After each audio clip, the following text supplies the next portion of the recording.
ಎಲ್ಲರಿಗೂ ಶಿವರಾತ್ರಿ ಹಬ್ಬದ ಶುಭಾಶಯಗಳು. ನೀವು ಇವತ್ತು ಜಾಗರಣೆ ಮಾಡ್ತಾ ಇದ್ದೀರ, ನಾನು 2.5 ವರ್ಷದಿಂದ ಜಾಗರಣೆ ಮಾಡ್ತಾನೆ ಇದ್ದೀನಿ ನಾನು. ನನಗೆ ಶಿವ ಸಿಕ್ಕಿದ್ದು ಹೆಂಗೆ ಗೊತ್ತಾ, ನಮ್ಮ ಮನೇಲಿ ತಿರುಪತಿ ತಿಮ್ಮಪ್ಪನ ದೇವಸ್ಥಾನಕ್ಕೆ ಜಾಸ್ತಿ ಹೋಗೋದು. ಈಶ್ವರಿ ಎಂಬ ಪ್ರೊಡಕ್ಷನ್ಸ್ ಅಂತ ನಮ್ಮಪ್ಪ ಶುರು ಮಾಡಿದ್ದು.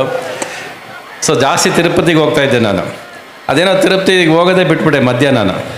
ಏನಕ್ಕೆ ಅವನೇ ಸಾಲ ತೀರ್ಸಲ್ಲ, ನನ್ನ ಸಾಲ ಎಲ್ಲಿ ತೀರಿಸ್ತಾನೆ ಅನ್ನಿಸ್ಬಿಡ್ತು ನನಗೆ ಒಂದ್ಸರಿ. ನನಗೆ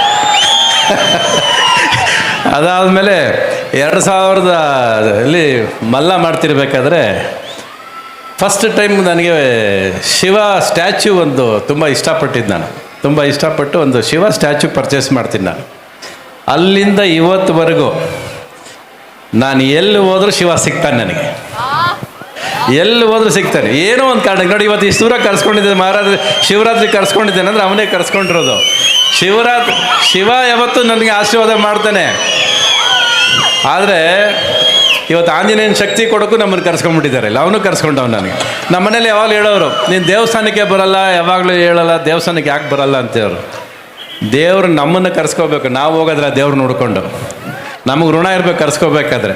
ಸೊ ಆ ಥರ ಲಾಸ್ಟ್ ಟೈಮ್ ನಮಗೆ ನಮ್ಮ ಮನೇಲಿ ಅಂಗಾಲ ಪರಮೇಶ್ವರಿ ದೇವ್ರ ಪೂಜೆಗೆ ಹೋಗ್ತಾರೆ. ನಾನು ಹೋಗ್ತಿರಲ್ಲ, ನಾನು ಒಂದು ಊರಿಗೆ ಕರ್ಕೊಂಡು ಹೋಗ್ತಾರೆ.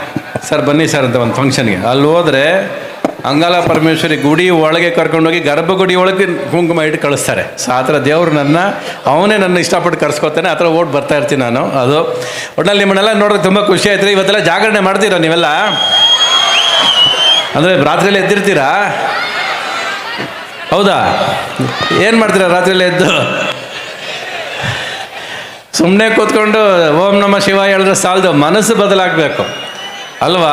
ಏನಾದರೂ ಒಂದು ಬದಲಾವಣೆ, ಒಂದು ತೀರ್ಪು ತಗೋಬೇಕು. ಆವಾಗ ಅದು ನೋಡಿ, ಅವ್ರ ದೇವ್ರನ್ನ ಅಷ್ಟು ಎತ್ತರ ಕಟ್ಟಿರೋದು ಏನಕ್ಕೆ ಹೇಳಿ? ಏನಕ್ಕೆ ಕಟ್ಟಿರೋದು ನೀವು ಅಷ್ಟು ಎತ್ತರ?